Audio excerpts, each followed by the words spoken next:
Guess who's back? You're now listening to Unapologetic, the podcast, with your two hosts, Dre and Reg, discussing any and everything unfiltered.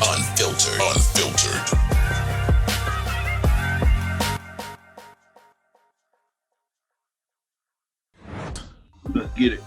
One time. What's good, everybody? You know the vibes. Back at you, Unapologetic, the podcast.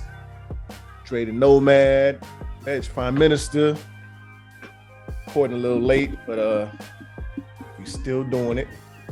What's good with you, man? Hey man, I'm cool, man. Another week down, dog. Look, as you can see, my setting is a little different. I don't know how long I'm gonna have this setting, but we're gonna ride with it tonight, man. But I'm cool, man. Just chilling, trying to stay cool. Okay. Because it's hot as a motherfucker. But it's all worth it, man. Yeah. You know what I'm saying? What's up with you? Same, man. Hey, I'm like I said, I'm trying to stay out the way and keep my head low. You know, this is prime time when niggas start fucking up.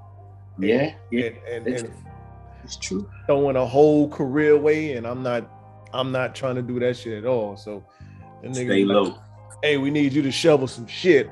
How much shit? Let me go. Just an example. But yeah, man. Like, listen, I'm like I said, I'm trying to stay out the way. I don't got listen, I don't got a problem with nobody. Right. Yes, sir. Right. Yes, no, man. I'm no problems with nobody, man. Whatever you need me to do. Yeah, absolutely, man. I'm coming off a good weekend. Ended up in Atlanta. Really starting to like Atlanta a lot, man. Really starting to like Atlanta a lot. I think that might be where your guy settles down at, man. Okay. I was looking at jobs. They paying out there too. Crazy. Yeah. Interesting thing, man. I'm talking about it real briefly. It's something I figured out. I realized this weekend, man. I was having a conversation with a young lady, and she touched the subject that really struck a nerve, just like relationship wise, and it kind of brought me back to a past relationship, and I really thought about that shit, and I was like, I got a little PTSD from that shit, because I like automatically completely shut down. Did not want to talk about it. I mean, I can talk about it like bits and pieces and shit. Mm-hmm. Still not like comfortable or like willing to just like sit down and talk about it. In general. And I never really noticed that and realized that till this weekend. I mean, and it's been years now, but that shit is real, man. That shit is real. But I mean, one of these days I'll talk about it. But I mean, I was just bringing it up because we hear about it and talk about it, and I just like, I don't know, when you realize, how do you know when you realize it, like, damn, like I do got this, like that shit exists. It's a thing. You know what I'm saying? Mm-hmm. No, that's real. That's real. That's real though. Mm-hmm. Yeah, man. But it was interesting to me. Like I said, just in short, I didn't even want to talk to her no more. Whatever we was talking about, I didn't want to be around her no more. Like I was that triggered. So wait, so the young lady asked you about the past relationship? No, she made a comment about a specific thing, or just relationship talk, and I guess her beliefs, how she feel like things should go, or men should do this and men shouldn't, and women and whatever else, and I was like, all right, whatever. But yeah, man. But it's real. We'll get into it one day. That's probably another mental health conversation. Yeah, no, that's real, bro. Yeah, probably another mental health conversation, man. But sometimes it take a little bit to get over certain things, man. It might not just be relationships. You know what I mean? It might be a traumatic episode that you had, or a situation that you can find yourself in, man, that just really holds you down and weigh on you. And, sometimes we don't know how to get over it or how to heal from it, dog. It's just the nature of the beast. You know what I mean? Right. Absolutely. You're right. You're 100% right. And let's get right into this sports talk real quick, man. What you think? What you think about the Good. What you think about the Jamaicans in the 100? So, okay, first of all, they clean house, right? They clean house, and rightfully so. I mean, I told you, I thought, Sha'Carri, I feel like she would not have come home with the gold. It would have been nice to see her come home with the gold. It'd been nice to see her compete, yeah. But I don't think that she would have won, man. I just don't believe it, bro. Right. But for them to clean house like they did, man, rightfully so, man. There's some fast jokers, man. Mm-hmm. There's some fast jokers. They knew what the mission and the assignment was, and said, you know what, let's execute. And we're gonna get into that. I hope that same. I would hope that Sha'Carri would have at least made it interesting. But to say that she won, bro, I can't ride with it. Yeah. Just like thinking about it in the optics. Yeah, I don't see her winning. But you gotta run and you gotta play. So I mean, who knows? Who knows what would happen had she been in there? But if we just gonna go off of times, nah. We gonna go.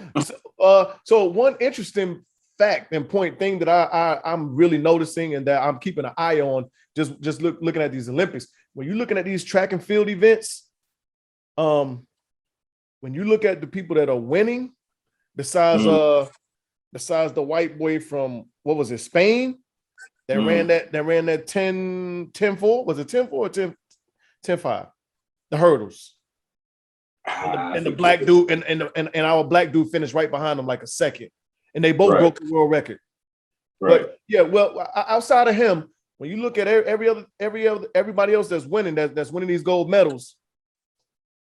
Oh yeah, for sure. No matter what country they from, they could be from Spain, Canada, our color, Canada, our color, Greece, our color.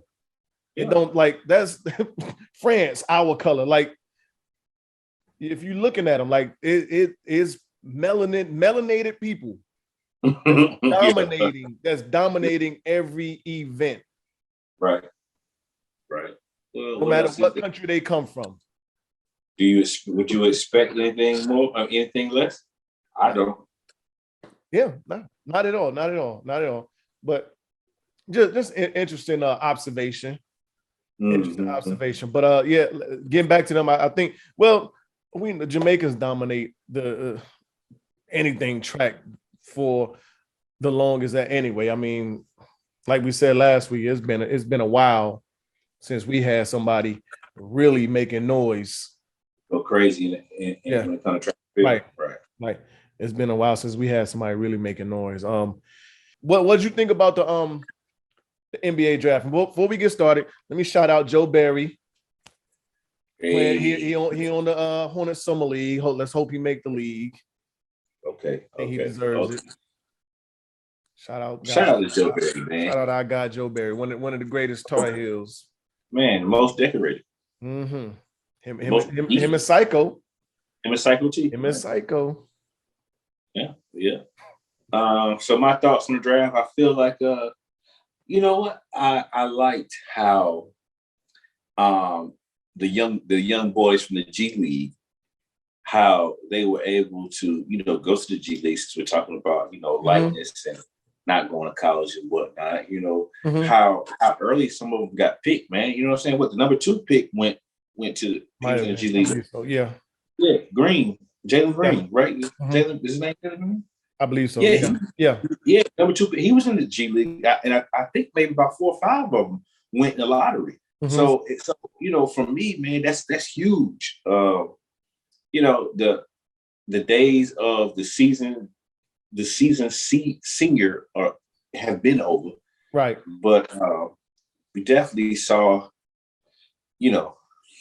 again, and it's going to be a trend for quite some time, man. The young, get drafted off upside, on what people think you can be off your potentials. You know what I'm saying? Yeah. But a lot of these kids, but on the back end of it, a lot of these kids that were drafted, I mean, they have real life skills, man. They have real skills. It was a solid draft. You know, I foreseen the draft going the way it went, as far as in the G League players, because I those players were some of the top 10 players that, you know, and that was going to be in the draft anyway. They were projected lottery picks before they went to the G League. So I think I think that was going to happen regardless. I like what Charlotte did. Man, great draft. Yeah. I just wish they would have got our guy, Dayron, because Okay. what's his name? Zeller is not cutting the mustard. Zeller and Bismack was not cutting the mustard. Oh man, but I do like Dayron going to New Jersey, well, Brooklyn. I like that he got drafted. They had me thinking he was gonna go earlier because how great they was talking about him. He's done cut 25. He's extended range through 3-point line. We already knew what he could do on the offensive board. We knew he's a good passing big man. He got good hands. This class is gonna be interesting. I'm interested to see how Orlando works out with my guy from Gonzaga. Then they got Cole Anthony and they got Markelle Fultz. So I'm interested to see how that's gonna work out. Okay. All three ball dominant. Somebody got to go. Somebody got to go. Somebody got to come up bench. Well, we saw what it was. We talked about it early in the season. I thought it was going to be Scary Terry to get up out of there first out of Charlotte, but it was Graham. Yeah. And Malik Monk. Mm-hmm. We're going to talk about that. We're going to talk about the trades right after this. We're going to get into that shit. But yeah, I'm interested to see that. I'm interested to see how Cade looks in Detroit and what he does for Detroit. I think it's going to be a lot of growing pains. Yeah, I think so too. I didn't see a lot. I didn't see a lot from him. I didn't watch a lot of Oklahoma State. Now he was at Mount Verde. Mm-hmm. Now, did you see so he played with Deron Sharp? He played with the shit. It's like 6 of them in this draft that was on that same team. Crazy. Mm-hmm. First rounders, all first rounders. Mm-hmm. And that Jalen Green was one of them too. Yeah. Yes, he was. Yes, he was. I think was Sharif Cooper one. Well, he didn't go in the first round. Yeah. He didn't go in the first round. He might have been the 6th, one of the 6th. But yeah, yeah. And I was surprised at his drop, and I was surprised at the kid from LSU's drop. Man, I think he's a sleeper. Did he go? Did he go to Brooklyn too? He went to Brooklyn too. The kid from LSU. Mm-hmm. And I think he's a sleeper pick, man. It depends on how much clock he gets. But I think he could really be an asset for that team because young man got game. Yeah. I was surprised. Old boy from Baylor, that was the most valuable player of the tournament, the Final Four. Mm-hmm. I'm surprised he went that low. As low as he did, he dropped way down there. Davion was a dog, but when they needed a bucket, old boy, the other dude was making it happen. Mm-hmm. We'll see. Interesting class. They said it's probably one of the best class since the that LeBron and what you call it class, then the 96 class with Kobe and them, and then the 84 class with Mike and them. So we'll see. Wow. We'll see. They said it's one of them. But these NBA trades. Okay. All right. We can just talk about the Lakers and well, yeah, we can just talk about the Lakers and get out the way. Let's get it out the way. All right. So I don't know. I'm not a believer. We'll have to see. To me, it's amazing how these players are on these other teams and they shit. Then they come to LA. All I heard on SportsCenter the last 2 days ago, oh, they got a steal for Malik Monk. Malik Monk is da. I'm saying, nigga, y'all didn't have this energy from Malik Monk when he was in Charlotte. And that, as somebody that's from North Carolina watching Malik Monk, okay, It's the reason why Charlotte did not re-up with him. It's the reason why. It's the reason why. So now he goes to the LA. It's a steal. Oh, he improved every year he was in Charlotte. He was a great 3-point shooter last year. He pushes the ball. He does. I'm like, man, are y'all serious? Kendrick Nunn signed. They got great praises on Kendrick Nunn. I said, it's a reason why Miami didn't want Kendrick Nunn. Right. Now, well, he's not. Well, Kendrick. Neither one of. I'm not gonna call either one of them scrubs. No. They're definitely not scrubs, but they don't move the needle for me. Yeah. I mean, if you got it for a steal, you got a true statement. You got it for a steal, you got it for a steal, whatever. Mm-hmm. But I think, do I think Malik Monk is going to make your second unit better? I don't know. Yeah, he played like he did in Charlotte. No, I mean, I ain't so. It's the reason why Graham and Terry were getting all the minutes they was getting last year. Facts. And then Monk got bumped further back this year when Ball came in the mix. Oh yeah, it was over with. You know, it's a reason why. It was over with. It's a reason. Why. The rest of that, I mean, we know what Russ do. No need to talk about. We know what Russ do. You and I, we're on the same page with Anthony Davis. I'm not the biggest Anthony Davis believer and fan. But I mean, it's going to be an interesting season. It's going to be a very interesting season. I love Melo. Of course. We'll see. Dude in the gym yesterday told me he think they can be a 80-2 or 78-4 team. I said, nigga, we not even let's stop this conversation right now. Let's not even talk about this. 80-2, 78-4. Oh my God. This is not 2K. I could see them breaking the record. No, you can't. No, you cannot. These are guys, yes, they're in great shape, but they are still over the hill. They are still closer to 40 than they are to 30. So let's stop. And even 30 is considered old. So they're not even the best of defensive players. Man, listen. I hope that it works out for them just because, you know, I think the league is better when the Lakers are good. You know what I'm saying? Yeah. The league it's a better league. It's one of those types where, you know, when the Lakers, when you can cut on TV and the Lakers are prime time, the league is better. Right. I mean, it just is what it is. Yeah. So from that standpoint, I hope that it works out for them. And I hope that some way, somehow, that Russ, he can, what he does and what he gives to the game can equate to wins. Yeah, that's what I really want to see. I feel because if it don't work, he's gonna get the blame. If it don't work, he's gonna get the blame, and I just hate that part of it because I like Russ. He's gonna get the blame if it don't work. But any other trades, like really stuck out to you that you want to talk about? I mean, I think there are more, you know, better ones. Well, not better ones, but there are other good moves. I think Chicago did good. Yeah, they did. With Lonzo, DeMar DeRozan. Someone said they see Chicago as a 6th to 8th seed dish. I was like, I don't know.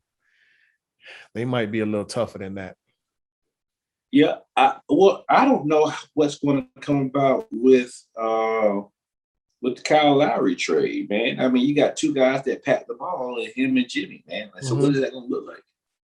They're going to be a nasty ass defensive team, but yeah, okay. You're right. The way they pat that ball, yeah. Jimmy is a 3 that plays point guard. You know what I'm saying? And Kyle Lowry, I'm not a fan of Kyle Lowry personally. Yeah. He's not my guy. I don't like his game. I think he's overrated. Right. Here, shoot me. I said it. I don't think that I'm just not a fan of Kyle Lowry, man. You know what I'm saying? Me neither. I'm not. They should have made him walk the plank versus making DeRozan walk the plane, but they didn't. Whatever. So now they're both gone. Right. And so now he's considered the greatest Raptor of all time. Who is? Kyle Lowry. That's what they was calling him on SportsCenter all week.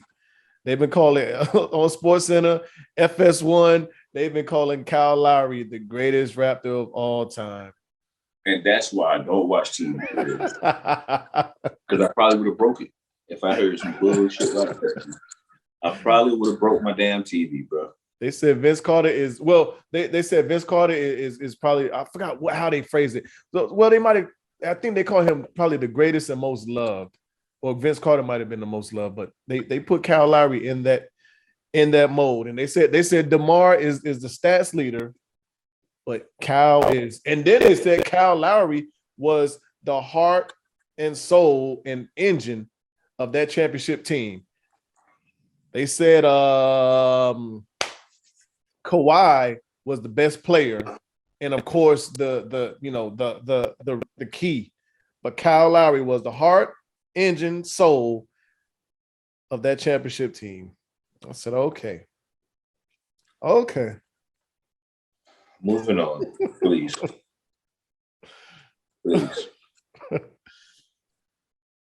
Yeah. But yeah, so I think that'll be interesting. Hey, interesting fact. This is episode 50. This is the 50 piece, the 50 ball? 50 piece, yeah. Oh man, you know what? Well, shout out to you, big dog, on a milestone. Yeah, both of us, man. I think our next episode or the episode after that will be our year mark. I think the next one will be our year mark. Really? We'll see. I'm gonna look more into it, but yeah. Listen, it's crazy that, well, obviously we don't have statisticians and nothing like that, statisticians like that, but you know, when you just record and you just having fun, man, I don't even look at the episode numbers. It's just having fun and just putting stuff out there, man. So yeah, wow, that's big. Okay, 50 episodes. Okay. We need to. Well, can't do it. Had you not been over there, we could have did a little toast or a shot or something. But Verzuz. I don't want to stay on Verzuz too long, but because we already like 30 minutes in. But you want me to go? The floor is yours. Hey. The world better stop playing with Jada. Stop playing with Jada. And you know how much I love Jada. Jada is my guy. For sure. Jada is my guy. When I was looking at the internet and people was like, Dipset this, I was like, there's no way these niggas was outside before 2004. Okay. They couldn't have been coming off the porch. They probably had to be just coming into their preteens or something, because there's no way. But so me, honestly, I expected it to be a little closer than what it was. And even I feel like even if you get in the car and you play those songs, a lot of them records you can give to Dipset. A lot of them you can. When you play them and listen to them, you be like, that's. But the way that shit was performed, the energy and everything else put into it, I agree. It so for starters, L.O.X came on with "Fuck You," probably one of my best, probably my second favorite best song off of "We Are the Streets" behind "Recognize," probably. Okay. Dipset's played one of my top probably 50 songs I love. I'm Ready. Right. Oh, okay. God, nigga, that is my. Yeah. When I'm Ready came out, that shit shook. That shit shook the world for me. I agree. No. When they performed it, it did not sound good at all. It did not sound like I didn't get nothing from it. I'm like, this is crazy. Like they couldn't match the energy. And I talked to one of my OGs. He from Harlem, loved Diplomats. He was like, he made sense for it for me. He's like, man, he's like, them niggas came on the stage. They came out there like true Harlem niggas. All that flashy shit. Can't nobody fuck with us. That's the attitude. He said that's the attitude they came out there with. Yeah. He's like, being from Harlem, that's how we are. That's how we are. He's like, it ain't nothing to see a nigga in a mink, a bunch of chains on, a bunch of designer shit. You know what I'm saying? Like, he's like, that's how they came out there. Like, can't nobody fuck with us. Yeah, nigga, you can rap, but look how fly I am. Blah, blah, blah. Nigga, the L.O.X took their ass to the backyard and hung them out to dry. You know what? And what I think for it, honestly, you took the words right out of my mouth. When it came down to the L.O.X versus Dipset, from a hit standpoint, honestly, I didn't think the L.O.X stood a chance. Mm-hmm. I did not think the L.O.X stood a chance because of, like I said, just we talk about, I can't even necessarily say hits, but the movement. How about that? And I'm not taking away from the L.O.X movement because they had their own. Well, they did. They had two different movements. Yeah. So, but I think, and as far as magnitude, man, I think the Dipset movement is kind of like it's probably, you know, top 3 or 4 behind a Wu-Tang, behind a Rockefeller, behind, you know what I mean, behind in G Unit. It's one of the greatest. It's one of the greatest. G Unit, Murder Inc., you know, Rockefeller, you know. Then you gotta throw Dipset in there somewhere. You know what I'm saying? You gotta throw Dips in there. But they more like teachers for us. Dipset. Okay. Yeah. Okay. I go with that. Yeah. So when I saw how it went, I think the L.O.X had a game that, well, they knew the formula, and they knew the formula because, you know, Jada had already won against Fabulous. Mm-hmm. So they knew the form, they knew how to move the crowd. And in New York, you know, I'm not from New York, but I'm smart enough to know in New York, you got to move the crowd. You in Madison Square Garden, for Christ's sakes. You got to move that. You have to move the crowd. When Jadakiss said, we got Grammys, we know Grammys, they know Grams, it put it in perspective for me. Mm-hmm. I thought to myself, Jadakiss, you're so right, friend. Mm-hmm. Mm-hmm. I think that the placement could have been different. I feel like at the end of the day, they really should have, Dipset should have came out like how they were from a standpoint of structure, rank structure. If they would have did how they did when they came out, where Jewel's, you know, we all knew that Jewel's was the point guard. We knew that Jimmy was the muscle, but we knew Cam was going to come through and clean up every track. Mm-hmm. If they would have played it that way, I think we'll be singing a different tune today. I think if they would have went back to what got them here, mm-hmm. or what got them the clout that they got and the recognition that they got, mm-hmm. because they think about it. For the most part, they stayed in that one pocket, that diplomatic community pocket. They stayed there, mm-hmm. which I knew they would because I knew it was a safe zone. Mm-hmm. They stayed there. But if you're going to go there, you got to take us back there. Why Cam wasn't in no pink? Why wasn't, you know, Juelz had his little bandana, you know what I mean? Mm-hmm. Why Jimmy wasn't out there with his hair? You know what I'm saying? He too cool. Jimmy too cool now. Right. You know what I'm saying? Cam's out of here. Yeah. So it's like, and Juelz is just whatever. Who cares? And he ain't even know half of his lyrics anymore.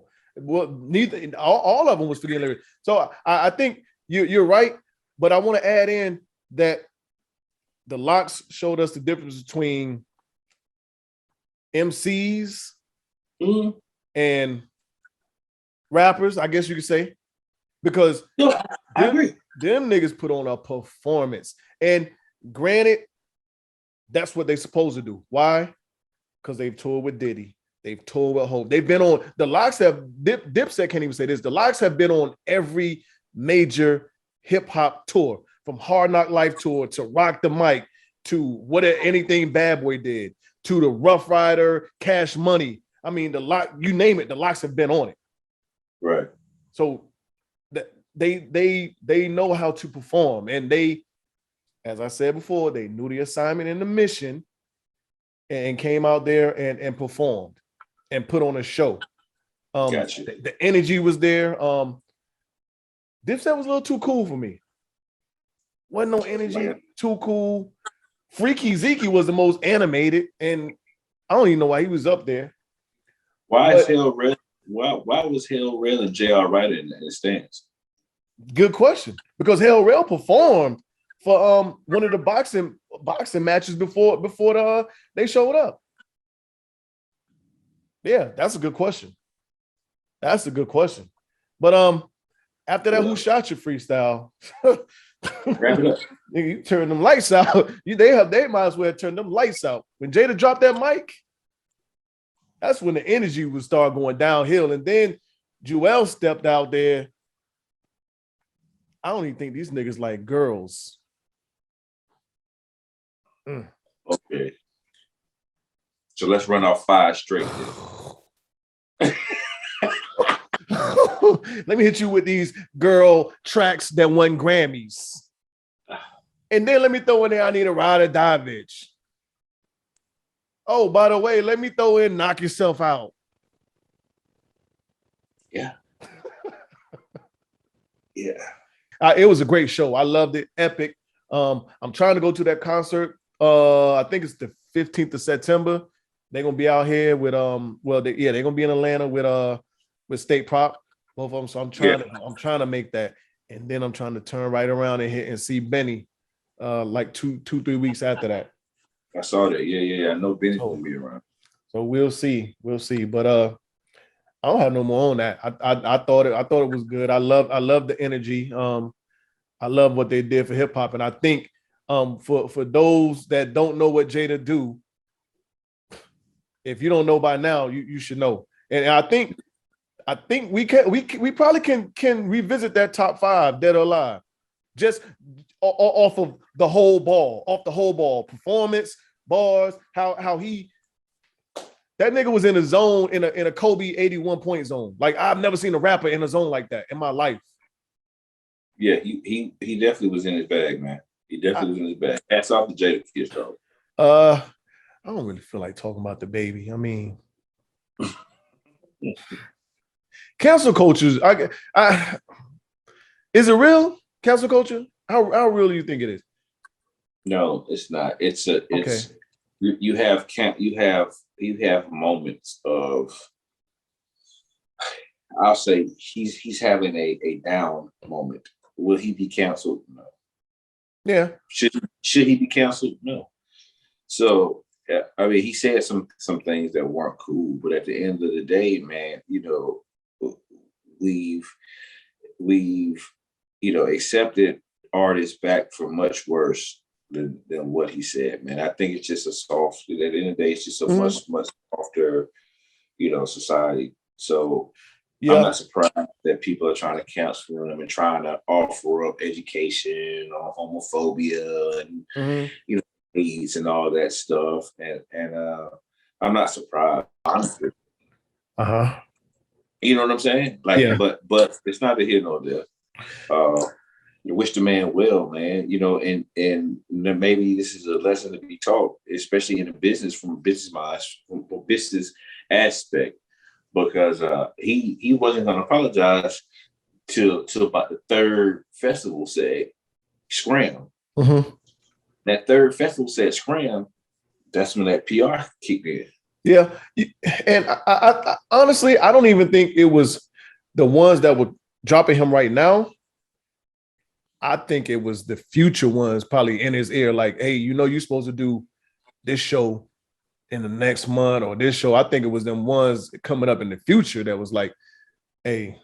Well, I don't know. We if you don't get in front of this now, we ain't gonna have you perform. You supposed to be performing because everything about open upside. And then I'm pretty sure agents and lawyers and everybody else like, nigga, you fucking the money up. Yeah, of course. Of course. That's what I'm saying. That's when PR stepped in. PR department was like, hold on. Yeah. Hold on, buddy. Mm-hmm. But so for me, in short, did he say some inflammatory stuff? Yeah, he did. He did.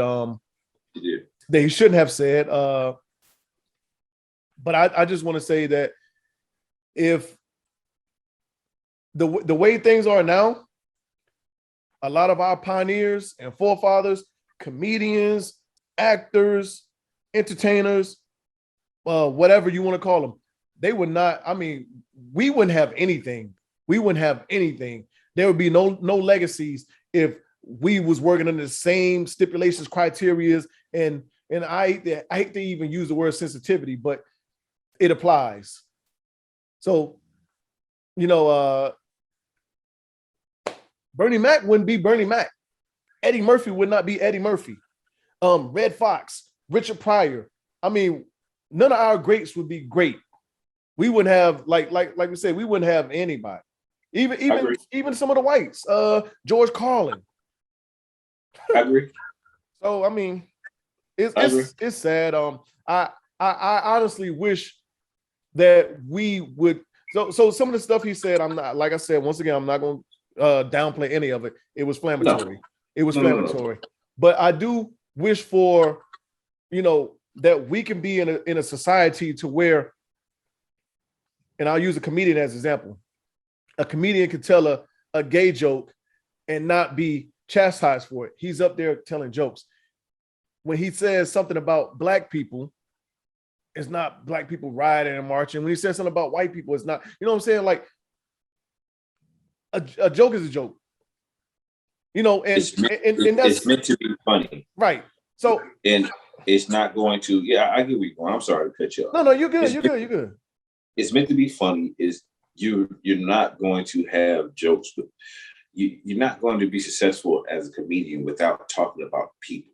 Right. It's just not going to happen. What comedian do you know successfully had a career without talking about people or a certain group of people? Yeah. It's not reality, man. It's impossible. You can't do it. We should be able to laugh at ourselves for most of the part. You know what I'm saying? Depending on what it is. We should be able to have, you know what I'm saying? But I mean, Carlos Mencia ragged his own race, bro. Carlos Mencia used to kill Hispanics. Yeah. He's Hispanic himself. Yeah. He used to kill them.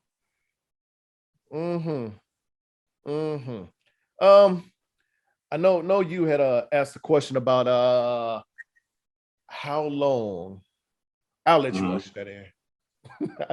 Did you ask that question?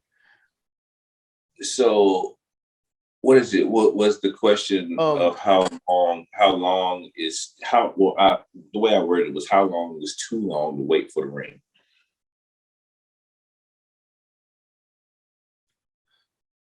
So honestly, that's a good question. I think for me, I think a lot of pressure comes with that because I don't think everybody's timeline matches up. Like if I'm dating this young lady, our timelines aren't gonna match up. She might think a year, you know. And it's funny that you asked that because I had just posted in one of my group chats this article that said something about Nelly and his current girlfriend have been dating for 7 years and they're just fine with, you know what I'm saying? Yeah, for us, that shit wouldn't work. That shit would not work. But I don't know. I don't know. For me, this might sound funny. I'll say when you start getting that nudge, when the motherfuckers start saying, all right, what we doing? what we doing? I ain't trying to be a girlfriend forever. So right. So you know what I'm saying? Because for the most part, I think we taking that hit. And I think I don't think no man wants to ask that question and the woman ain't ready and she just like, you know, so you know what I'm saying? So I think probably the majority of the men probably do ask that question when they feel like she's ready, when they probably had some kind of hint or, like I said, the little nudge. So I think that's probably majority of the time it happens. Well, it's probably the question probably would have been better answered by a woman first and foremost. I think, because the reality of it is that men in today's age, or period, point blank, you know, men ask women for their hand in marriage. So it probably should have been, it was better suited for a woman. What I'll say is, you know, I know some women that will come off and say, hey, you know, 7 or 8 months is enough for them to know if they want to be with someone forever. I know some women that may say, you know, 2 or 3 years is enough for them to know they're forever. I've read stories where people have met, you know, and knew after 2 weeks, 3 weeks. I don't know if I believe it. I was about to say that. You know, and you know, they somehow they managed to make it out and make good with one another. So I think to answer my own question, if I was from my side of it, I don't really think there is a time frame, man.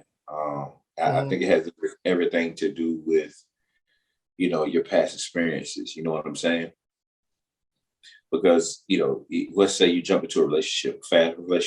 You know, we'll say 2 months, 3 months, 4 months. We'll go with that, right? You go into this relationship, you might pop the question, you might even get married. Next thing you know, you're divorced. You're divorced, and then hey, that's a mark against you.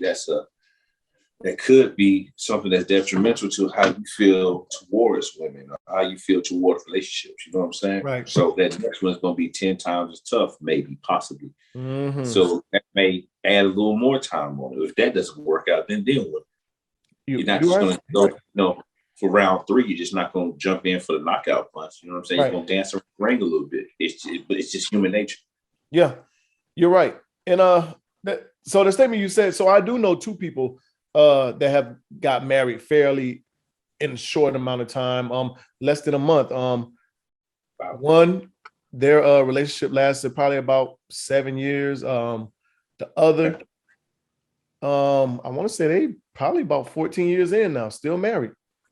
And I think they had got married in like two weeks. 2 weeks. So is there really a time frame? No. I mean, because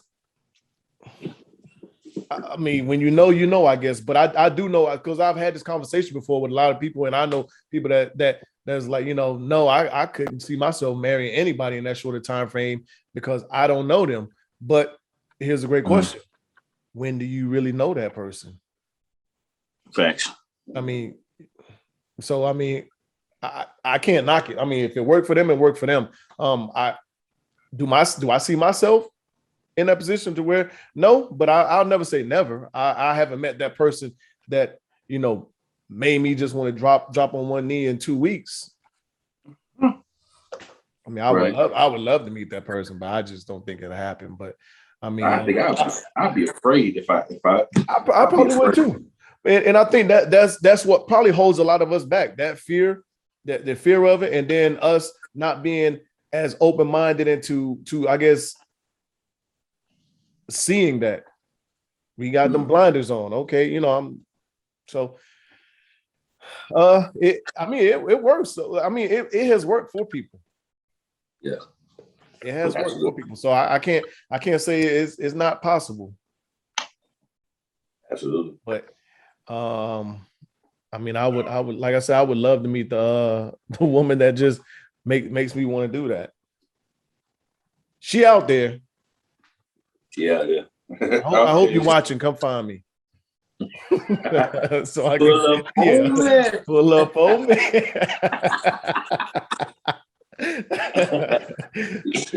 yeah. Come on, pull up. Yeah. So I can go ahead and go to K's or Jared and find his ring. We can make it happen. But yeah, I mean, it's wishful thinking, man. And I just think I don't know. I think what best suits me is probably that nudge. Like, hey, my nigga. We've been dating about a year now. What we doing? What you mean? What we doing? You know, bitch ain't getting younger. You know what I'm saying? You go hit it with what you mean though. Yeah, you know, you gotta play dumb a little bit every now and then.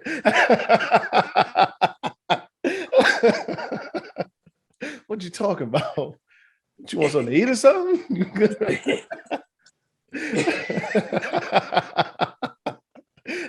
You hungry? Yeah. Yeah. Nah, nigga, you know what I'm talking about. Bitch ain't getting no younger in these streets, you know what I'm saying? You know, don't think you about to get this milk and ain't got to buy this cow, my nigga. Nah. Yeah. Yeah. But yeah, man. So for me, I think that's safe. That's safe. That ain't, you know, stepping out on that on that ledge. You know she ready. You might have been ready already. You know, so you like, okay, all right, it's a go now. I got that green light. It's up from here. Let's make it happen. Let's make it happen. And I think that can kind of feed it. So hey, was we talking about like high school or just, let's say, your early career, when you just want to say like, okay, what about the women that didn't fuck with you years ago, and now, you know, you might be doing your thing, you might be out there, you know, you might have got, you know, got a little bigger. Yeah. Now they want to say what's up. How do I feel about that? That could, yeah, how do you feel about that? You know what, man? I think if I was in that type of predicament, lucky for me, I can't remember a time where that really happened to me back in the day, man. Not even in high school? Let me think about it, bro. You know, you might drive back to the Bull in the range or in whatever else. They okay, look. You know what, man? I ain't seen you since 11th grade. What I'm talking about, well, when I say it, I'm talking about like you just got like Jack Clown, like, you know what I'm saying? Oh, okay. Like, oh, yeah. Of course you're gonna have the ones that didn't look your way and then they like, oh, all right. I'm talking about the one that just was like scram, and then came back around when you bossed up a little bit. It never happened to me. That never happened to me. But of course, you know, once you know, we start getting a couple of dollars in your pocket. The temperature change. Yeah, right. And the tension grows a little bit. Right. Once you start getting dollars and people start noticing, you know, what you got going on, then things do change. I would say if I was in that predicament, I think, you know what?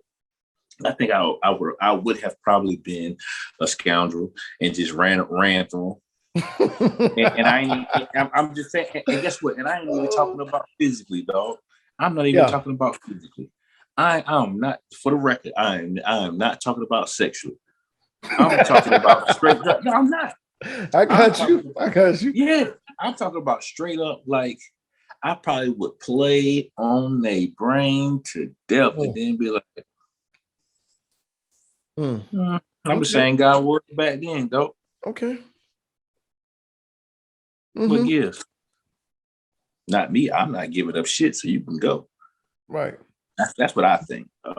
But again, like I said, when I was in school, I didn't have to worry about those type of things, man. I always played ball, or, you know, hung around cool guys, or was one of the cool guys, so I didn't have to worry about that. But I thought about it, man, because I know, obviously, we know plenty of guys like that in our profession. Oh yeah.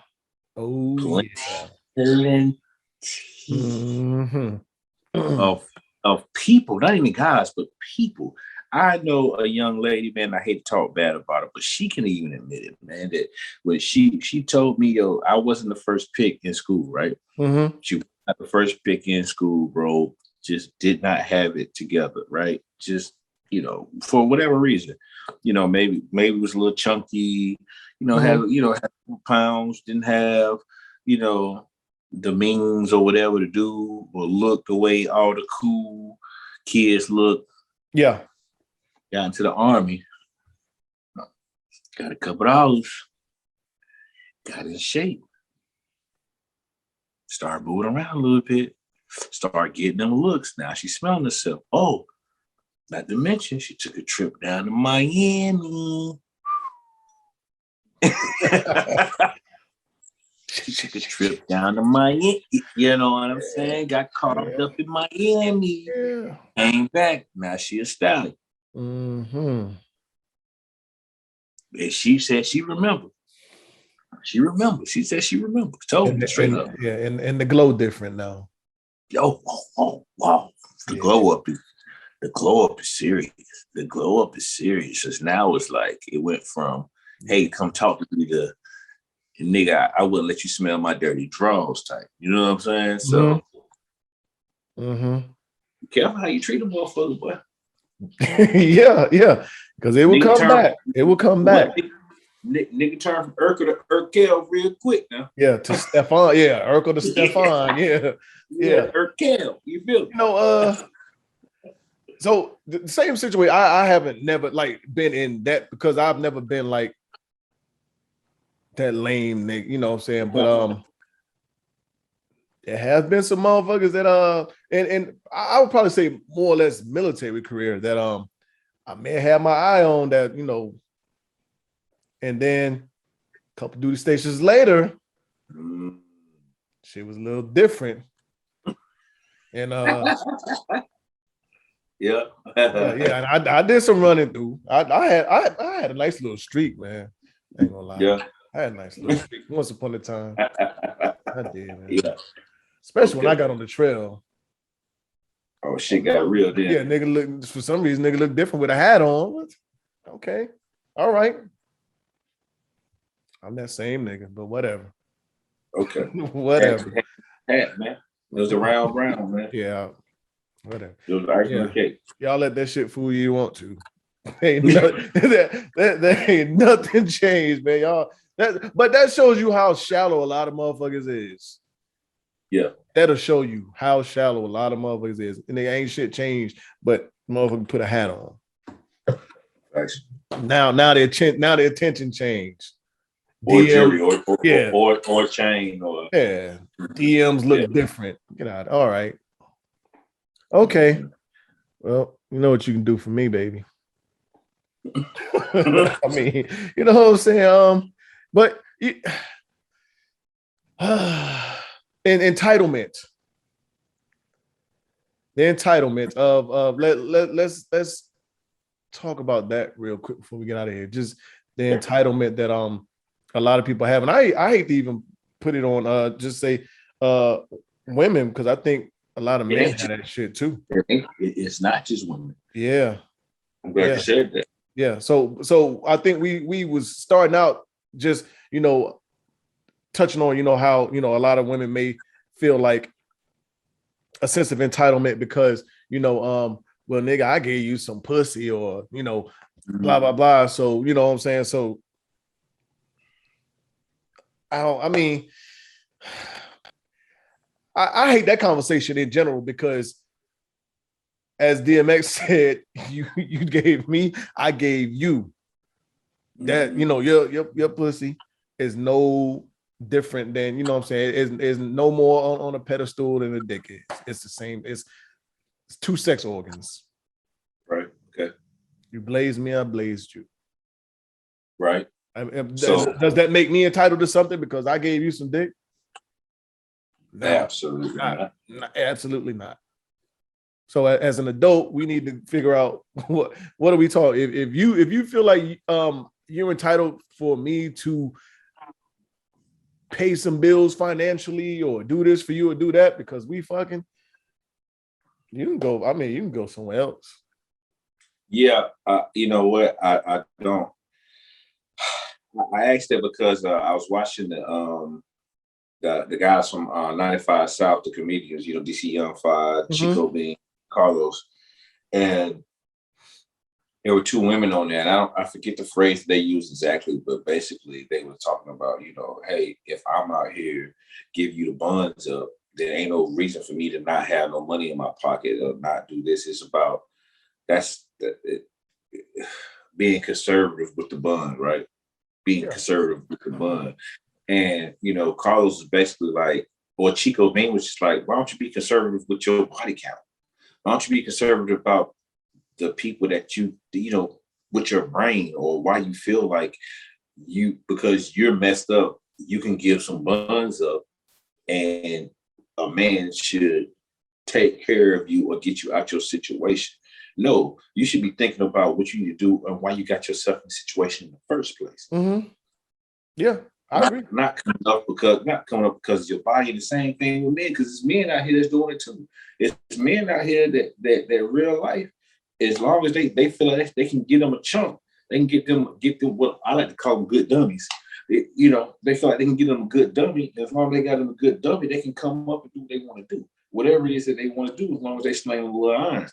You know what I mean? So, and I just think that's flat out wrong, dog. And I think you setting yourself up for failure in the long run. It works out for some people now. Yeah, it does. It does. And on both sides. Right. It works out for some people. Mm-hmm.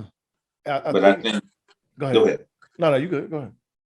But I also think that for the masses, for a large group of normal society, that's not going to work for you. No, ma'am, sir. Yeah, absolutely not.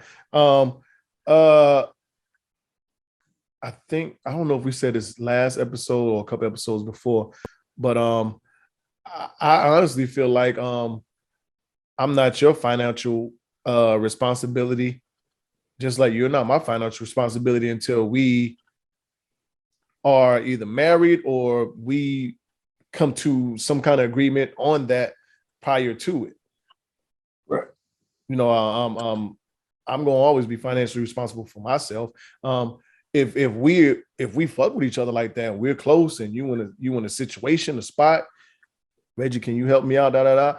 Let's talk about it. You know what I'm saying? But I don't think it should be expected of me to do anything for you in that realm. Just like I don't expect you. If I find myself in a situation, I'm not going to expect. Hopefully I'm adult enough to say, hey, let's sit down, let's have a talk real quick. I'm blah blah blah blah blah. But no, I'm not going to expect you. Just like I don't think you should expect for me. Absolutely not. So I was on. I was with Aisha and Smurf on their episode that released yesterday, and I guess we kind of talked about the entitlement thing, because they had their show was about one of their male viewers or listeners that hit Aisha up, and basically was his friend is basically a homosexual. And we had an episode on that. He's basically living off of this woman, and that's the only reason why he's with this woman. Mm-hmm. Is because he, I guess, needs a place to stay or whatever else. And a lot of niggas are running around with that sense of entitlement in itself. You know what I'm saying? Right. And it's sad that it's niggas out there like that. It's sad. Right. It's sad that anybody's out there like that, but men in general. Facts. In general. That's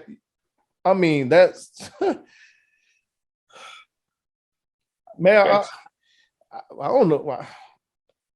I don't know where these niggas come from, but whatever cloth they cut from, you keep that shit away from me. Yeah. I'm allergic to that shit. I'm cool on that. I don't know how any man could not want to have his own place. Not his own shit. Yeah, it's preposterous, dog. It doesn't make any sense. 0 sense whatsoever. Yeah. But yeah, just like we said, entitlement for women is flipped. I think it's even worse on a man's part. That sense of entitlement. Like, well, I think that's probably not. Is it entitlement? Well, I guess it's entitlement if this man thinks that this woman should actually do something for him or take care of him just because we're together. Yeah, it's entitlement. Yeah, absolutely. I would like to have my own place until we actually decide. Okay, we're gonna live together. We're gonna we're looking for something more deeper than what we're doing. You know what I'm saying? Like I hate entitlement altogether. I don't like to feel the entitlement on anything. I mean, I guess you can apply it to some things once you are in a more committed relationship and there's things you're doing for each other, but outside of that, nah. Because you are Aries just like me. We hate to lean on people anyway, and look for other things.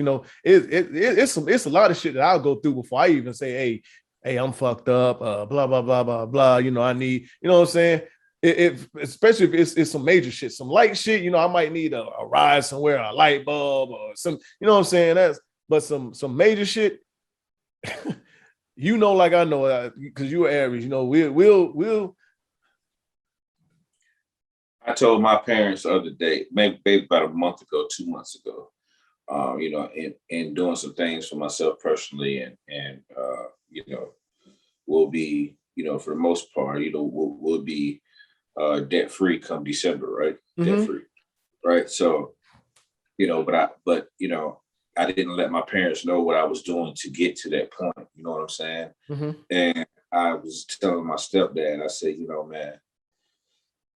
Believe it or not, I said it was a lot of beanie weenie nights, man. It was a lot of Chef Boyardee can nights, and mm-hmm. It was a lot of, it was a lot of, multiple weeks of having, $17, $18 in my pocket for the week.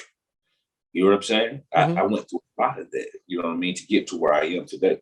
Mm-hmm. So, and all he could do is he saluted me. He said, "Man, I get it. I understand. I wouldn't expect for you to have your hand out in any way, shape, or form." So, when it comes down to that Aries stuff, I agree with you, man. Yeah, I'm telling you, I've been saying, I've been fucked up a lot of times, and yeah, and actually that's probably some of the shit that plays into that PTSD I spoke on earlier.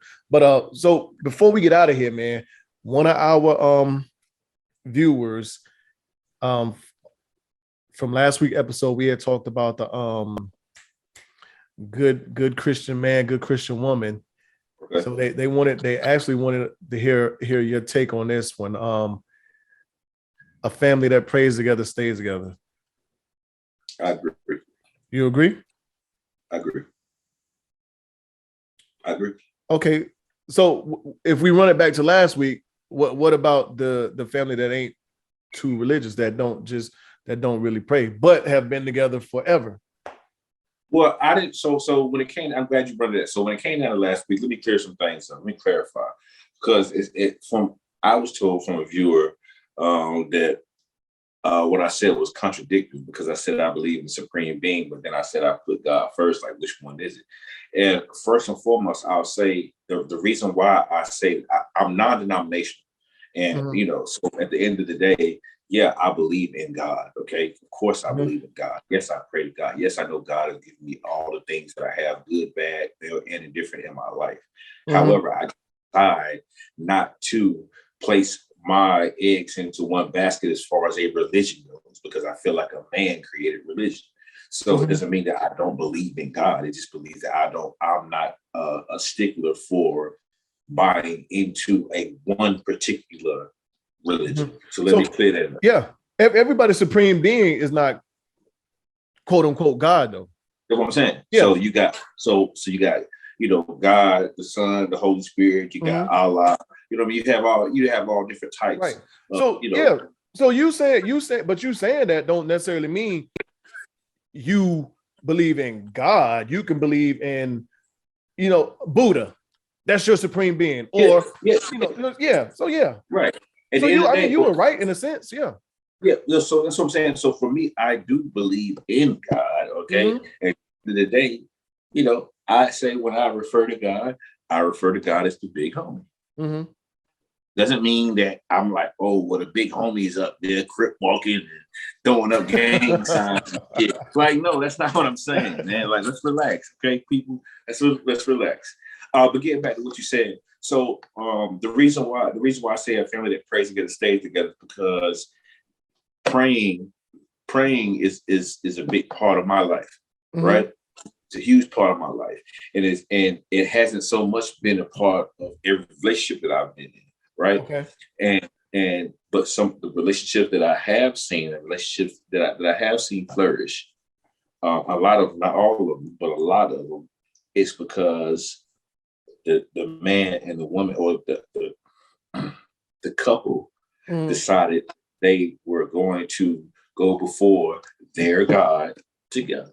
Okay. I like how you clean that up. You was very PC on that one. When you said the couple. Yeah, you know what I'm saying? Yeah. You know, but I do. But you know what, Reg? If you look back on it, honestly, when it comes down to our episodes, I've been that way, and I've been that way because I'm not homophobic. I'm not against, saying it's not my cup of tea. Right. But if that's what you want to do, that's what you want to do. Then hey, man. Yeah. But I'm not here to offend anyone, and I understand that it is a part of our society. But getting back to the point, yeah, I do believe that if a family that prays together stays together. I think it's simple.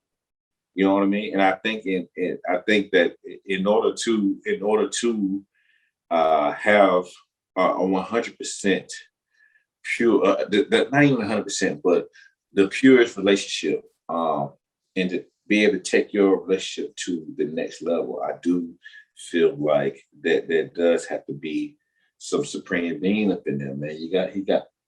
I believe that. True. Somewhere. So, and I'm just asking this question. So basically some sort of spiritual moment, whether you might not pray together, you might sit down and meditate together, or you go with that.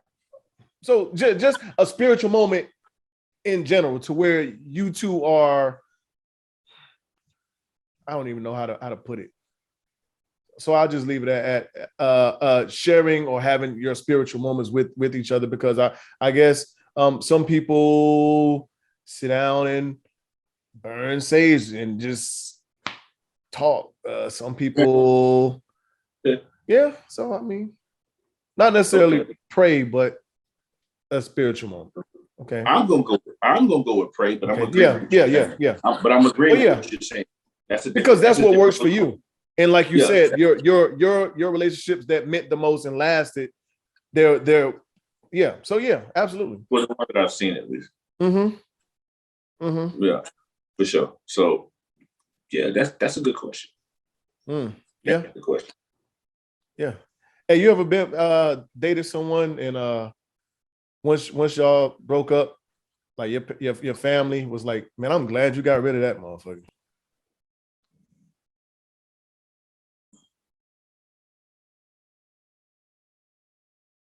Some people in my family, yes. I have. My sisters are rough, bro.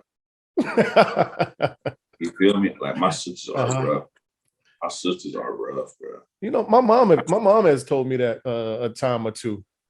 Mom has told me that a time or two. Yeah. My sisters are rough, man. My sisters will. Yeah. That's when you be like, why the fuck you? Well, I mean, at that point in time, they can't say nothing to you, because I mean, it's hard to say something to somebody, hey man, you need to let go of that motherfucker. Then you like, it's my baby though. What you talking about?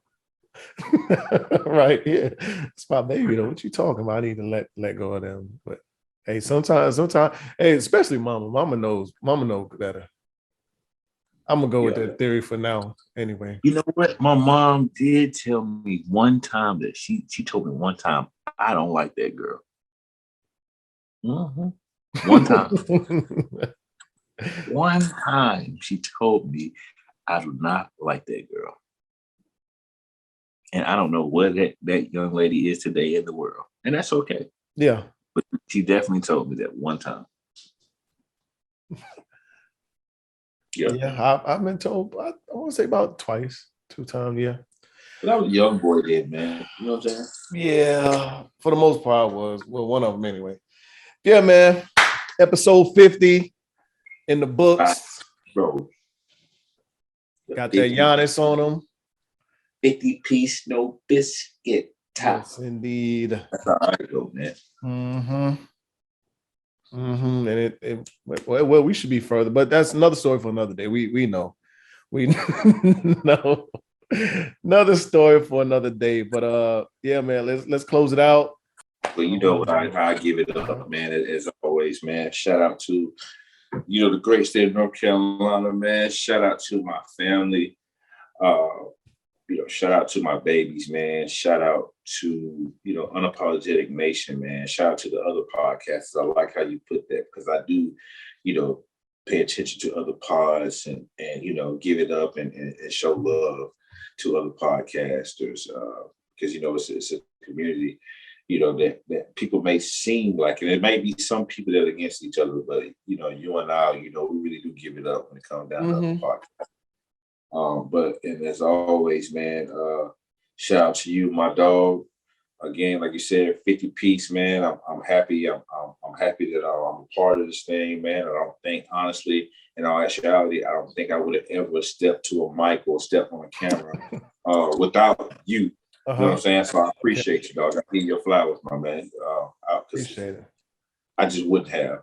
And as always, man, mental health is real, man. We are not subject matter experts by any means, but I promise you, I can assure you that before you do something that hurts yourself or hurt others, man, you can tap into our personal DMs or, you know, the unapologetic DM, man. And I promise you, we'll get you the help you need. Other than that, dog, I'm out here clean across the world. Making that thing do what it do. Got to. Yeah. But listen, I appreciate you, man. I appreciate you and just, you know, us on this ride together. You know what I'm saying? I wouldn't rather be on it with anybody else. You know what I'm saying? Who better?